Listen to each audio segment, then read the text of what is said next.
Estudo do Evangelho de Jesus, Carta de Paulo aos Romanos, capítulo 9 de Romanos. Em Cristo digo a verdade, não minto, dando-me testemunho à minha consciência no Espírito Santo. Tenho grande tristeza e contínua dor no meu coração. Paulo, ele mostra ali que ele tinha consciência reta, portanto ele poderia usar poderes para curar as pessoas, para fazer com que as pessoas se melhorassem. Além do mais, ele carregava uma grande tristeza no coração porque ele via tantas atrocidades sendo acontecidas e o caminho da salvação, conforme ele acreditava e ensinava, era um caminho que estava ao alcance de todos e as pessoas fugiam para várias outras situações, deixando-se levar nos turbilhões de dores e sofrimentos que adviriam sobre suas vidas. Porque eu mesmo poderia desejar ser separado de Cristo, por amor de meus irmãos, que são meus parentes segundo a carne, que são israelitas, dos quais é a adoção de filhos, e a glória, e os concertos, e a lei, e o culto, e as promessas, dos quais são os pais, e dos quais é Cristo, segundo a carne, o qual é sobre todos, e Deus bendito eternamente. Amém. Aqui, Paulo mostra que ele foi afastado dos irmãos, da família dele consanguínea, por seguir o Cristo. E ele, que seria um doutor da lei, que levaria uma vida muito confortável em Jerusalém, optou por levar uma vida de trabalhador do Cristo, perambulando por todas as partes possíveis do mundo daquela época, levando a palavra do Cristo, levando a mensagem de Deus, levando os ensinamentos de amor e de paz. E Paulo fazendo todo esse trabalho, fazendo toda essa dedicação, passando por todos aqueles momentos difíceis, para esclarecer consciências, esclarecer a todos que deveriam procurar entender e seguir Jesus, que trouxe para o mundo uma nova perspectiva de vida, um novo ponto de vista. E também os israelitas, que ele tinha um grande pesar deles se afastarem tanto dele, porque eram amigos, eram parentes, descendiam do mesmo tronco lá de Abraão, de Isaac, e ali estava ele distante. Mas, conforme ele mostra que também adotaria outros para a seara do bem, como filhos do coração. Não que a palavra de Deus haja faltado, porque nem todos os que são de Israel são israelitas. Nem por serem descendência de Abraão, são todos filhos, mas em Isaque será chamada a tua descendência. Isto é, não são os filhos da carne que são filhos de Deus, mas os filhos da promessa são contados como descendência. Então ele mostra, ali a descendência de Abraão seriam filhos de Deus, mas também aqueles que acreditavam na promessa do Cristo também seriam filhos de Deus. A descendência, então, de filhos de Deus aumentaria à medida que as pessoas começassem a entender e ter mais fé naqueles ensinamentos que ele trazia para nós. Porque a palavra da promessa é esta: porque este tempo virei, e Sara terá um filho. E não somente esta, mas também Rebeca, quando concebeu, de Isaque, nosso pai. Porque não tendo eles ainda nascido, nem tendo feito bem ou mal, para o propósito de Deus, segundo a eleição, ficasse firme não por causa das obras, mas por aquele que chama. Então, à medida que Deus nos coloca no mundo para seguirmos determinada missão, Ele nos convida previamente para aquilo. Por quê? São espíritos mais bem preparados que vão reencarnar naquela pessoa que está ali e, a partir daquele momento, aquela pessoa vai seguir todos os trâmites para gerenciar e para cumprir a sua missão. Então, não somos nós que escolhemos. É Deus que determina quem vai ser o líder, quem vai dar prosseguimento àquele caminho dali para frente. Foi-lhe dito a ela, o maior servirá ao menor. Como está escrito, amei Jacó e aborreci Esaú. Que diremos, pois? Que há injustiça da parte de Deus? De maneira nenhuma. Por que não tem injustiça? Porque, conforme explicamos antes, reencarna dois. Um é um espírito mais preparado no mundo espiritual para seguir a missão. E como tudo naquela época ela dizia que Deus gostava mais de um do que do outro, Deus fazia isso, Deus fazia aquilo, e na realidade eram espíritos que gerenciavam a evolução daquele povo, que vão mostrar isso. E no capítulo 10 da segunda parte do livro dos Espíritos vai ter explicação da missão dos espíritos. Tem espírito que tem por missão gerenciar um povo, gerenciar uma nação, gerenciar uma cidade. E eles fazem isso para nos ajudar a nos impulsionar para as realizações maiores que hão de vir.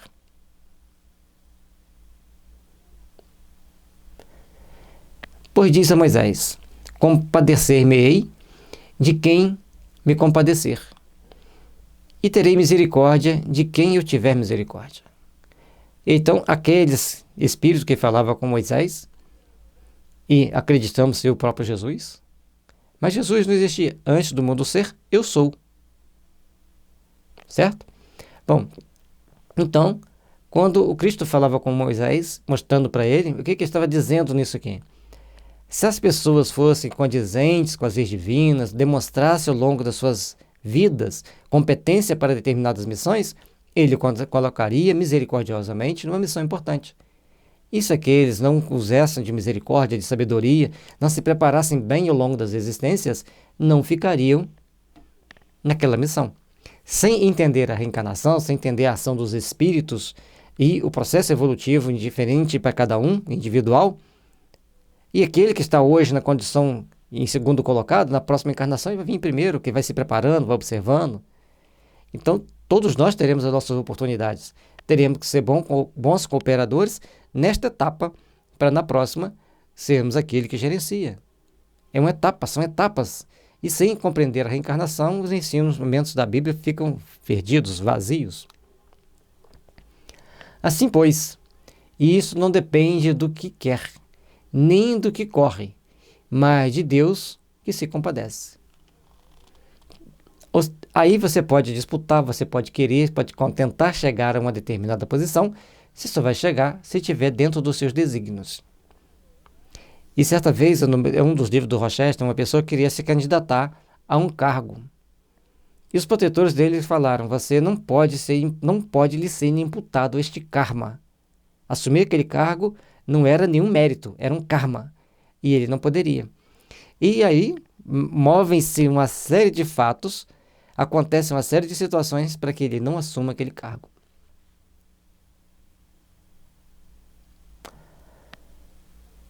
Porque diz a Escritura a Faraó: para isto mesmo te levantei, para em ti mostrar o meu poder e para que o meu nome seja anunciado em toda a terra. Logo, pois, compadece-se de quem quer e endurece a quem quer. E se foi dito isso a Faraó, que eram considerados representantes de Deus, ali estava mostrando para eles que ele deveria mudar o seu rumo. Ele deveria acreditar em um outro Deus, em uma outra forma, de um outro entendimento, procurar seguir por outros caminhos, por outras etapas, por outras circunstâncias e situações. Dir-me-ás então, por que se queixa de ele ainda? Porquanto, quem resiste à sua verdade? Mas, ó homem, quem és tu, que a Deus replicas? Porventura, a coisa formada dirá ao que a formou: por que me fizeste assim? Ou não tem o oleiro poder sobre o barro, para da mesma massa fazer um vaso para a honra e outro para a desonra? Nós temos que entender os princípios, os desígnios de Deus, o processo kármico de cada um, as etapas que nós temos que seguir. Porque cada um está naquele local de acordo com as condições oferecidas por aquele momento para exercer aquela missão. Capítulo 10, da segunda parte do Livro dos Espíritos, da missão dos Espíritos. Então, nós temos que observar aquela missão que nós estamos ali. Então, que ele está tentando mostrar de uma forma que as pessoas pudessem entender naquele momento, que tinha algumas pessoas que sempre agiam de forma boa, sempre agiam de forma ordeira, de forma construtiva, eram bons construtores do bem de uma manhã melhor. Mas assim também tinha aqueles que só faziam coisas atabalhoadas, só cometiam erros, tomava as ações e atitudes que iriam contra eles próprios. Por isso, o varro da desonra. E que direi se Deus... Aí, um detalhe importante aqui. Por que a gente vai pedir a Deus explicações ou replicar contra Deus das determinações dele? Nós simplesmente temos que seguir.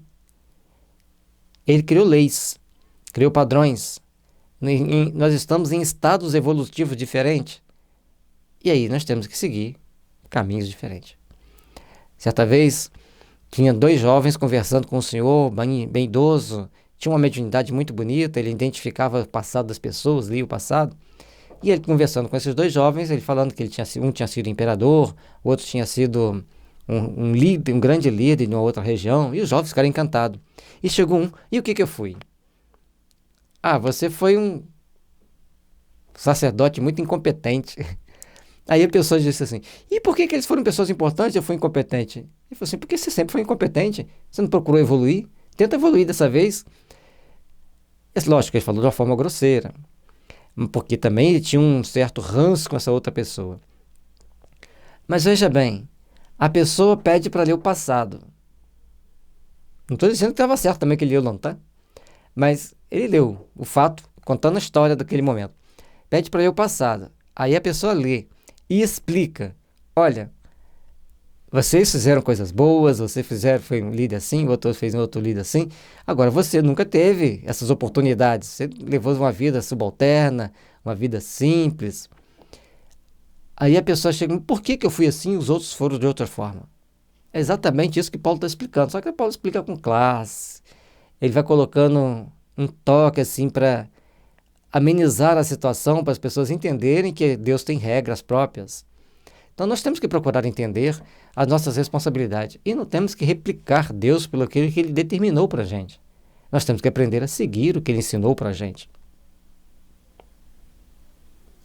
E que direis se Deus, querendo mostrar a sua ira e dar a conhecer o seu poder, suportou com muita paciência os vasos da ira preparados para a perdição, para que também desse a conhecer as riquezas da sua glória, nos vasos de misericórdia, que para a glória já dantes preparou.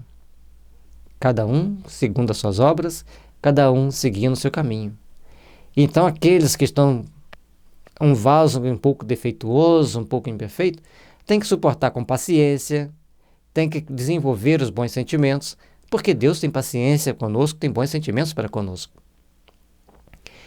E quando ele fala mostrar a sua ira e dar a conhecer o seu poder, por quê? Quando alguém nascia com algum problema de saúde, defeituoso, ou com uma família muito pobre, ou família muito desregrada, dizia-se que aquelas pessoas estavam sob a ira de Deus. Mas, na realidade, estão sob o processo kármico dos seus erros e das suas buscas por acertar. Então, todos ali tinham que passar por etapas importantes para se melhorarem, para se corrigirem e, assim, buscarem a ser melhores.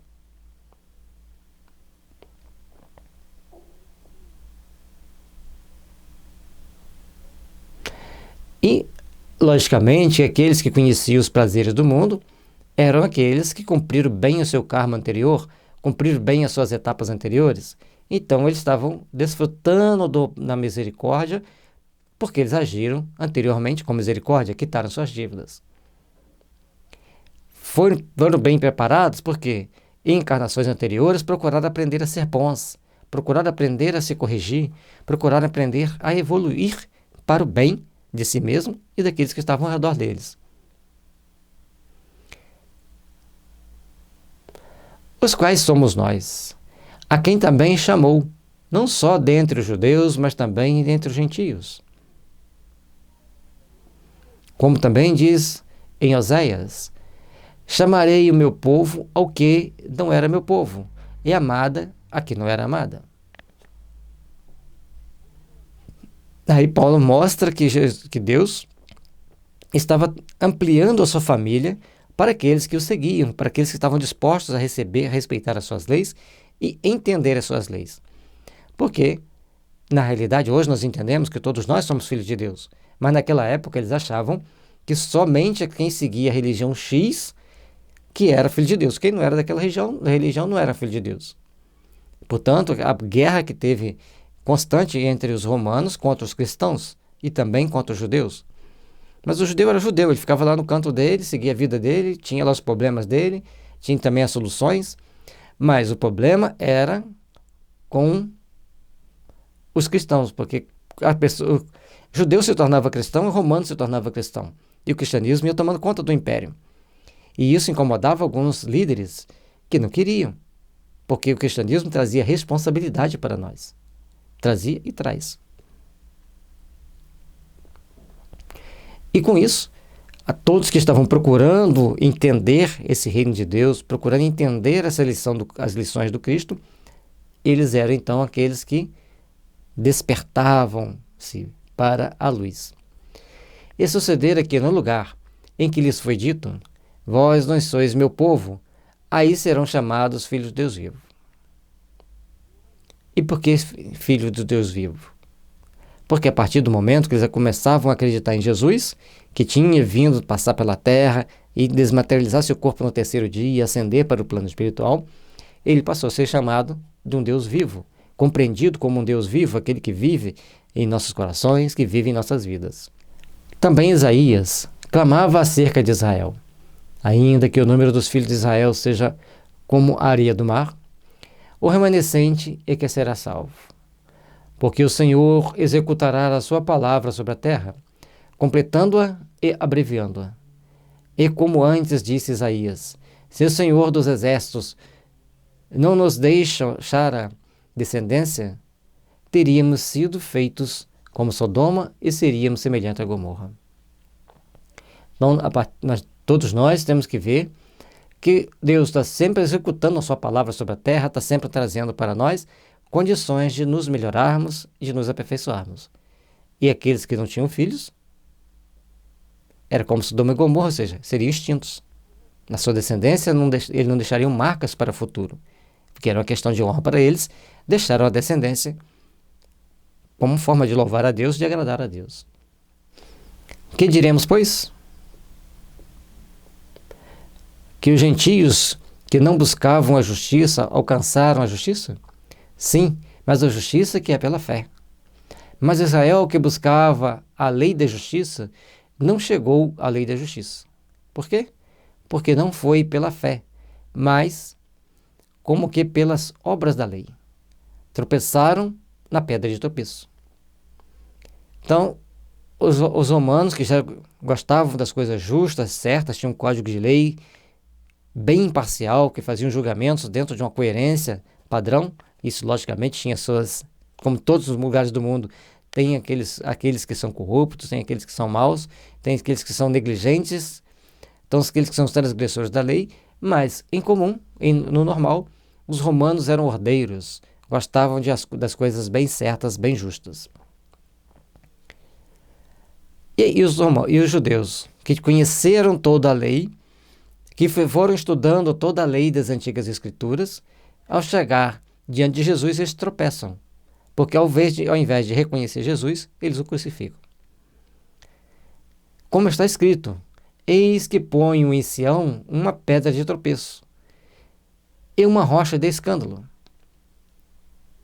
e todo aquele que crer nela não será confundido. E quem era a rocha de tropeço e a rocha de escândalo? Jesus. Ele veio para servir de marco. Se ele era um marco, quem não observar o marco acaba tropeçando, acaba se complicando, acaba adquirindo um karma mais complicado, mais severo. Por isso a importância que todos nós temos de nos aperfeiçoar e de procurarmos nos fazer melhores para, sendo melhores, caminharmos para Deus com mais segurança. Que Jesus nos abençoe, nos ilumine e nos dê força para continuarmos a nossa jornada com responsabilidade, construindo um futuro melhor, construindo um futuro de luz. Paz e luz a todos.